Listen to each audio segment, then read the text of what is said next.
몇 년 전 나는 대학을 졸업하고 첫 직장을 얻게 되어 기대와 설렘으로 지역을 옮겼다. 회사에서 가까운 곳에 작은 원룸을 구했는데 가격도 저렴하고 교통편도 나쁘지 않아 나에겐 더없이 좋은 조건이었다. 그렇지만 그곳에 처음 발을 들여놓은 날부터 어딘가 이상한 기운이 느껴졌다. 첫날 밤 나는 바쁜 하루를 마무리하고 침대에 누워 잠을 청하고 있었다. 그런데 갑자기 수상한 소리가 들려왔다. 마치 누군가 벽을 긁고 있는 듯한 날카로운 소리였다. 처음에는 바람 소리라고 생각하고 애써 피곤한 몸을 이끌고 잠을 청했다. 하지만 그날 이후로도 벽을 긁는 소리는 계속되었고 심지어는 밤마다 점점 더 가까워지는 느낌이었다. 어느 날 밤 나는 소리의 근원을 찾아보기로 결심했다. 방 안을 둘러보다가 벽의 특정한 지점에서 소리가 더욱 크게 들린다는 것을 알게 되었다. 무언가 잘못되었다는 느낌에 나는 그곳을 두드려보고 혹시 숨겨진 공간이 있는지 궁금해졌다. 그러나 벽은 단단히 막혀 있는 것처럼 보였다. 그런 밤이 계속되면서 나는 점점 불안해지기 시작했다.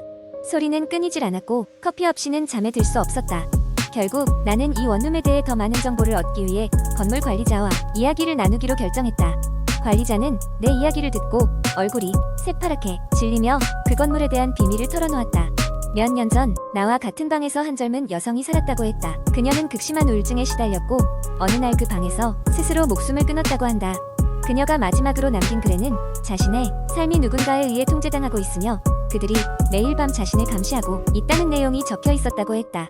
관리자는 나에게 그 방이 오랫동안 비어 있었고 지금까지 그 방에 온 사람들은 이상한 소리나 환영을 경험했다는 이야기를 하며 그 방을 떠날 것을 조언했다. 하지만 나는 직접 이 문제를 해결해야겠다는 마음이 강해 그곳을 떠나지 않았다. 그날 밤 나는 다시 한번 소리를 듣기 시작했다. 이번에는 더욱 명확했다. 벽을 긁는 소리뿐만 아니라 흩어지는 속삭임 그리고 이유를 알 수 없는 흐느낌이 들려왔다.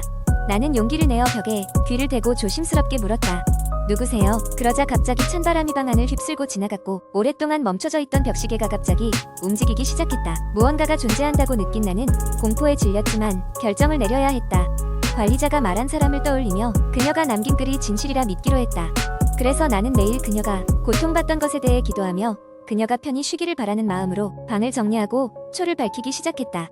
며칠 후 이상하게도 소리는 점점 줄어들었고 끝내 사라졌다. 마치 그녀가 마침내 고통에서 벗어나 안식을 얻은 것처럼 느껴졌다. 그 후로부터 나는 그 방에서 불편함 없이 지낼 수 있었고 혼자 있는 것이 더 이상 두려움으로 다가오지 않았다. 이런 이야기는 종종 사람들 사이에서 회자되곤 한다. 때로는 우리가 스스로 이해할 수 없는 현상을 경험하기도 하고 그것이 불러오는 공포에 압도되기도 한다. 그러나 이런 경험을 통해 인간은 눈에 보이지 않는 세계와 교감하며 그 속의 진실을 조금씩 깨닫고자 하기도 한다.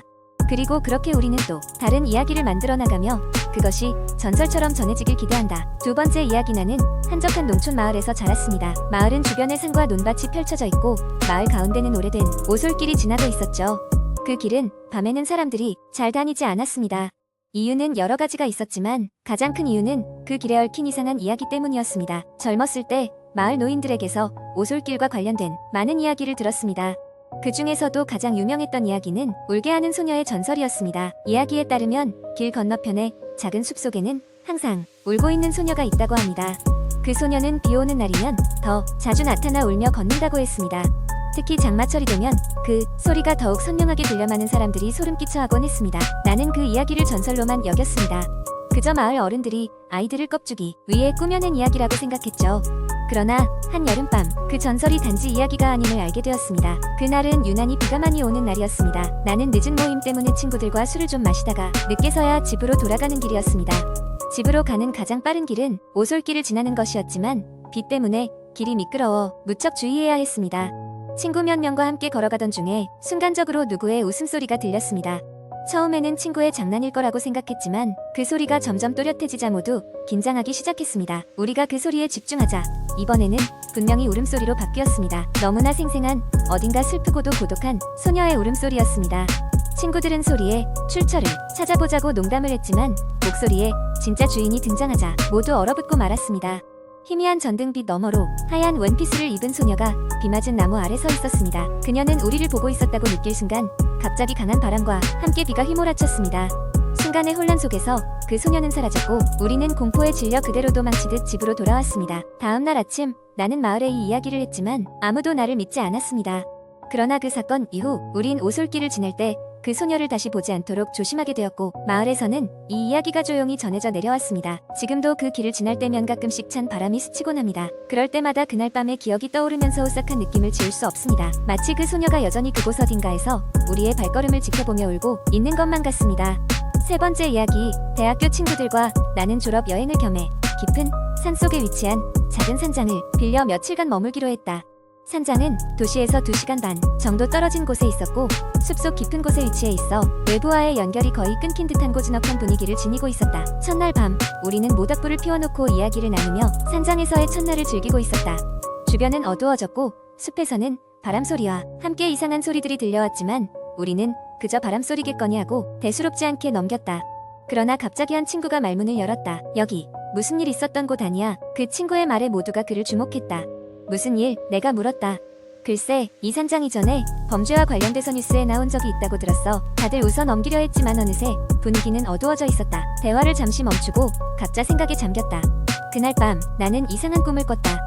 꿈속에서 나는 산장의 좁은 복도를 따라 걷고 있었고 갑자기 누군가 내 뒤에 있는 듯한 느낌이 들어 뒤를 돌아보았지만 아무것도 보이지 않았다. 다음날 우리는 근처의 산을 등산하기로 했다. 등산 중 우리는 숲속에 버려진 듯한 작은 오두막을 발견했다. 이상한 기운이 감돌았지만 호기심이 많은 우리는 오두막 안을 살펴보기로 했다. 오두막 안은 먼지가 쌓여 있었고 낡은 가구들과 함께 오래된 신문들이 널려 있었다. 신문들은 오래전 이 지역에서 일어난 실종 사건에 대해 보도하고 있었다. 기분이 찜찜해진 우리는 산장으로 돌아왔다. 돌아오는 길에 한 친구가 휴대폰이 없어진 것을 깨달았다. 산속에서는 휴대폰을 사용할 수 없었기 때문에 어디에 있는지 알 수도 없었다. 불안감이 엄습했지만 어쩔 수 없이 그날 밤도 산장에서 보내기로 했다. 그날 밤 나는 이상한 소리에 잠에서 깼다. 무언가가 우리 방 밖에서 움직이는 소리가 들렸다. 친구들도 역시 깨 있었고 우리는 소리의 원인을 찾고자 조용히 방을 나섰다. 복도를 따라 걷다 보니 소리는 주방에서 나고 있었다. 하지만 주방에 도착했을 때 그곳엔 아무것도 없었다. 대신 창문이 열려 있었고 그 사이로 차가운 바람이 불어왔다.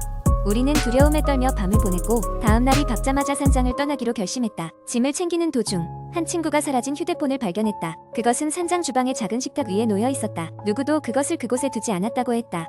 결국 우리는 서둘러 산장을 떠났다. 돌아오는 길에 나는 내내 뭔가 우리를 보고 있는 듯한 기분을 떨칠 수 없었다. 산을 내려올 때 우리는 다시 오두막을 지나쳤다. 그리고 그곳에서 무언가 반짝이는 것을 발견했다.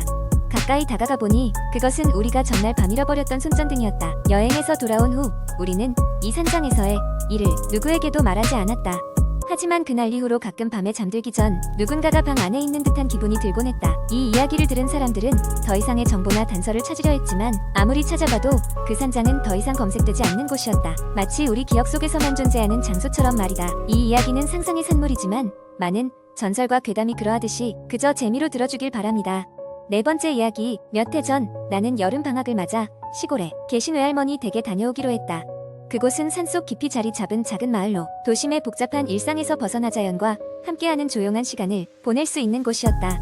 할머니 댁에는 예전부터 전해 내려오는 이야기들이 많이 있었는데 그중 가장 유명한 것이 우물 귀신에 관한 것이었다. 첫날 밤은 별일 없이 지나갔다. 할머니는 마을 어귀에 있는 오래된 우물에 관한 이야기를 해주셨다. 그 우물은 마을 사람들이 물을 길어다 쓰던 유서 깊은 곳이지만 어느 날부터 사람들이 그 근처에 가지 않게 되었다고 했다. 할머니 말로는 우물에서 밤마다 사람의 울음소리가 들리고 어떤 날은 쇠사슬을 끌고 가는 소리도 들린다고 했다. 나는 시골에서 흔히 듣는 귀신 이야기겠거니 하고 대수롭지 않게 넘겼다. 그러던 중 마을에서 새로 지내게 된 이웃 아주머니가 우리 집에 오셨다. 마을에 처음 와서 그런지 이런저런 궁금증이 많으셨고 자연스럽게 우물 이야기가 나왔다.